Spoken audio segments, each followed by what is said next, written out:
So hi, happy to be here again. Today, what I'm going to talk to you about I'm going to talk to you a little bit about some of the projects that we're doing, specifically with one of my favorite clients. I'm a huge basketball fan, so I'm going to walk you through some of the work that we're doing with the NBA. So just a little bit about who we are. So we like to refer to ourselves as a digital transformation agency. And really what that means is we think of design as a strategic function to us, right? Design, I think that the beauty about design and the beauty of the design process is that you're forced to make decisions. You're forced to create something that really answers the question of like, why are we doing this? What is the benefit of doing that? When we work with a lot of different organizations and businesses, I think what the value that we bring to the table is that we're the ones that are turning what's in those spreadsheets into those documents, into all these kind of mundane PowerPoint presentations, into something that's tangible, to something that you can interact with.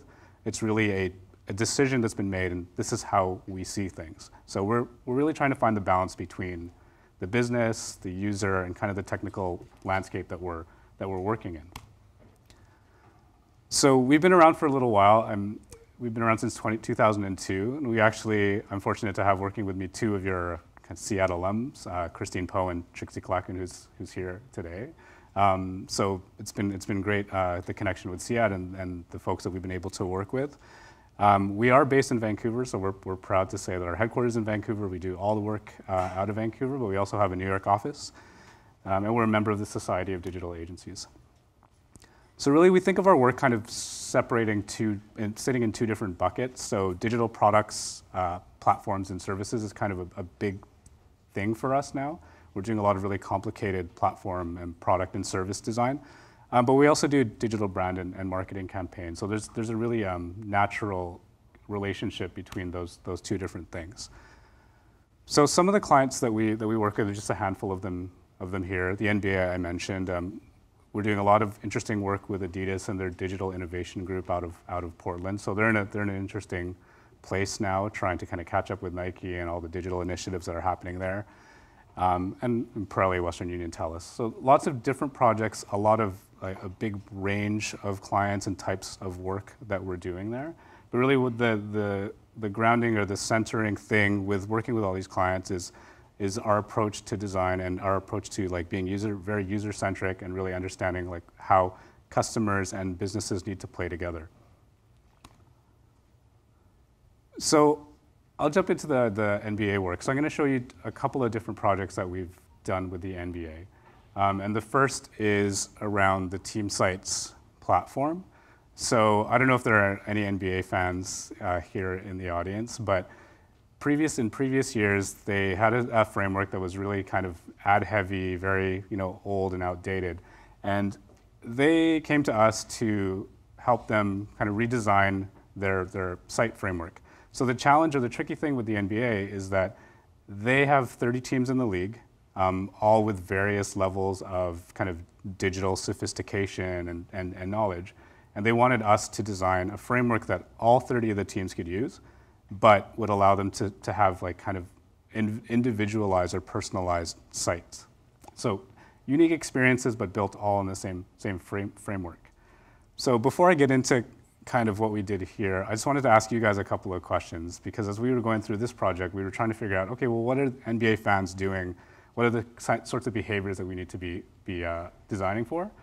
So let me ask you this. So when you guys are watching a show, like a live show, who's on their phone, on their tablet, kind of checking for show-related content as they're watching? Yeah, it's a few. Don't lie, I know there's way more than that. When you're watching sports specifically, who's checking like social media, kind of pre-game, post-game, seeing what's going on there? Yeah, okay, a little bit more. What about during the game? Who's checking like what people have to say about the last play, or what things are happening during the game also? Okay. And then finally, like who is so adamant about what they just saw that they can't shut up and they just need to start posting on everyone's feeds about the last play or what she did on The Bachelor or whatever just happened, and they just can't stop and help themselves? Who is it? Yeah, that's a total lie. I know that for sure. So anyways, when we were going through this, we were trying to figure out, okay, what are people doing? So 38% of people we found were searching mobile web for show-related content while they're watching. About 62% were kind of checking pre- and post-game social media. 83% were checking social media during live broadcasts, so trying to figure out, like, get other people's perspectives on what were happening. And then these are the people that couldn't shut up. So there were 94% of people were either emailing, SMSing, talking, doing whatever they needed to do to get it off their chest that they couldn't believe what they just saw. So that's kind of what we saw what people were doing. So that's all well and good, people are doing this, but what does that really mean, right? What becomes really important is why people are doing those things, and that's really what we try to understand to get to the heart of what we need to focus our design around. So, when we start asking ourselves the question, okay, why are people doing that? What is it about these people, and why are they doing that? We kind of came up with this perspective that there are 3 different types of NBA fans. So the first is what we were calling the focused fan, or the targeted fan. You can call them bandwagon fans if you want. There are people that were following a specific player, a successful player, or a team. Maybe didn't actually know that much about basketball, maybe didn't really play basketball, but all of a sudden they love Kobe, and one of their friends loved Kobe, so now I'm a huge basketball fan and I need to know everything about Kobe. Super important for me. So those people are looking for a specific piece of content so they can continue the farce that they're an actual basketball fan and talk intelligently to their friends. The next is what we were calling a casual fan. So this is someone that's a little bit more engaged. Maybe they get to go to a game every once in a while. These people, they really kind of want to figure out, and they want to know what's worth talking about, what isn't. Again, it's kind of just getting up that next stage on understanding the game a little bit better so that they can have a conversation with other fans or other friends and be a little bit more knowledgeable. So to them, they're coming to the sites, they're coming to the NBA to find out straightforward information, to give context around an upcoming game or what happened recently.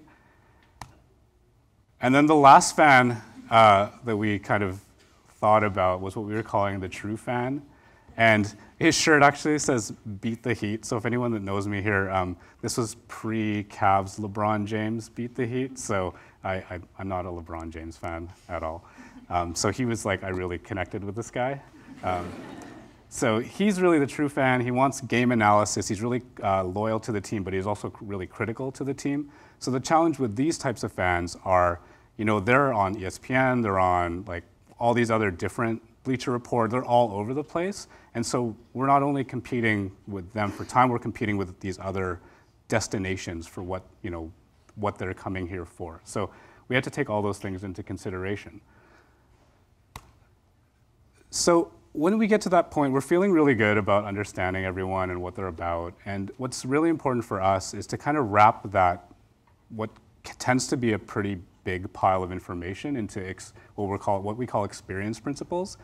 And these for us are the pillars for what the design should be, both for the internal team at Engine, and also when we talk through our direction and our concept with the client, we try to focus everyone on these things. One, it just gives us a single destination to say, well, this is what we're trying to do, and this is why we're trying to do it, without getting into all the details and the nuance around, the surveys said this, the market research said this. This is the guiding light for the concept. So we did this for the NBA team sites. And we felt good about it. We came up with a concept, and we go to pitch the concept, and you realize really quickly that they didn't get it. So I don't know what you're talking about. So really what ends up happening is, what we tried to do really early in the process is to put together something that is tangible, something that's like animated, and like these are really just a set of early wires that we put together for the concept.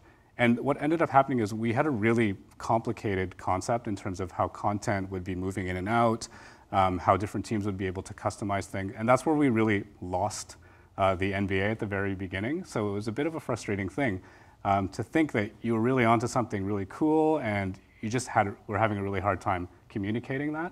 So we went off and created this. So one, that we could talk through our concept with our client, but at the same time, give them the tools to then have that discussion within their organization. Because it's not just them that we need to convince, it's their bosses and their other people that they're working with. So we created this at the very beginning, not a lot of time, not a lot of effort spent, but ultimately what it did was it gave us the permission to move forward and to continue with the concept. So like you'll notice that transition from that kind of interactive video to this is they're really, really close. There are obviously some differences, but this is where we ended up. So we ended up with the challenge, again, with having 30 teams is everyone has a different amount of content. Everyone has different kind of key players and things that they want to play up. So we really just broke the page down into kind of major content blocks and then built a module system that sat within those content blocks.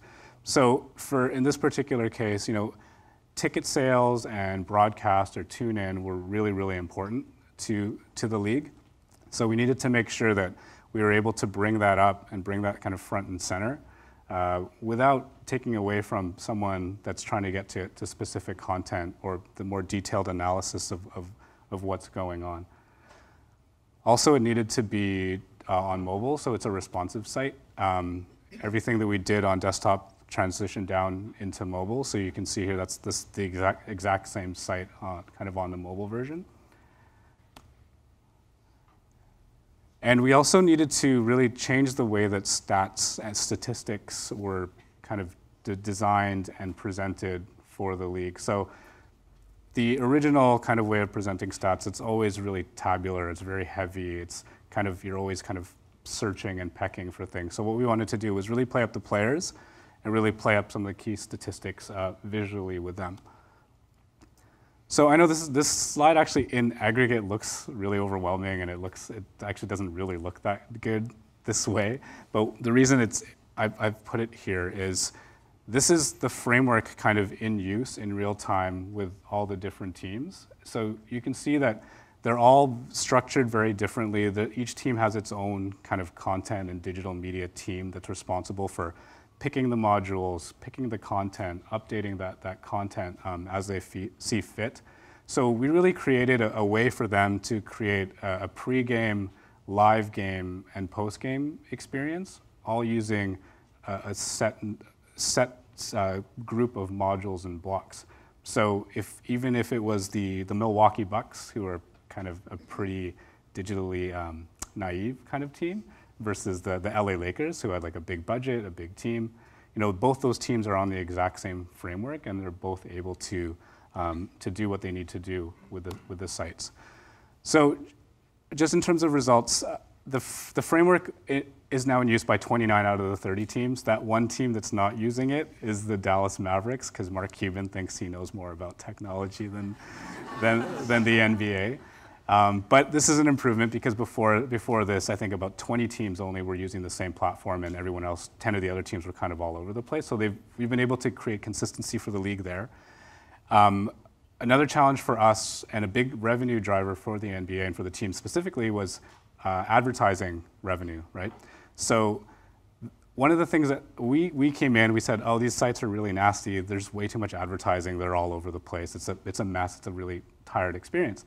And the first thing we get, especially from the Lakers or like those big market teams, is, well, we have $4 million ad agreements in place over the next 3 years. You better not take away that space, right? So that was one of the most interesting discussions that we had with the teams, was us going in, look at this beautiful design. It's really clean. People can get to ticket sales. They can get to content really easily. Oh, but by the way, your $4 million ad thing, you might want to figure out a different way to do that. That wasn't a conversation that was happening. So we were able to kind of balance the need for existing ad content and new ad content. And we saw an improvement in online ticket sales and tune-in, which is also important. So what I'll quickly do is I'll switch gears a little bit and talk about game time for the next couple of minutes, and then wrap it up. But game time is the NBA from a different angle. So game time is an app that allows fans to stream games live as they happen anywhere in the world. So I joke about this whenever I talk about this project, where there's an international game time and then there's US game time. So as it tends to be for the US, it's like there's the US one and then there's the one for the rest of the world because the US is better and we need our own. But for this one, we created a new source for fans around the world to get access to content right away. So again, similar to the idea with the kind of interactive wireframes and just having a video, we literally started here with a series of blocks. So when we were talking through the concept with the client, we were trying to do something really unique with the navigation, or a little bit different from what they were used to. So one of the first things we actually presented to them was this, where it was just a series of blocks, and it was just us kind of clicking through, well, this is how we see a user interacting with specific parts of the navigation. This is how they move through our card system that we're thinking about. This is how you kind of really basic stuff, right? Like here's how you open and close cards and do this sort of thing. And again, what that gave us was the permission to take the next step, which was to flush out all those different scenarios and all those different screens, and then ultimately get to the final creative, which is what you're seeing here. And again, this is how we're envisioning showing data, showing a lot of statistics, but also giving fans access to really key content and media that's important for the NBA and important for fans engaging with the NBA. So this one we're really quite proud of, because what it did for the NBA, it was allowed them to have an additional revenue stream. So this is a $40 million revenue stream for them. It introduced NBA live content to 175 countries around the world. So prior to game time, the challenge is, and you'll notice this if you're an NBA fan, is you'll notice that they're going to Europe, they're going to Asia, they're doing games kind of all over the world, exhibition games. So they're really trying to get into different markets. The problems that they had was a lot of the licensing and streaming agreements were really restrictive for those countries. So they needed to create a channel that allowed them to do that. So this is what Game Time was. It's been downloaded iOS about 1 million times, Android about 3 million times. So really proud of these two projects, and we continue to do some really cool stuff with the NBA. So keep your eyes open. I can't talk about it right now, but keep your eyes open for that, and hopefully you'll see it soon. Thanks.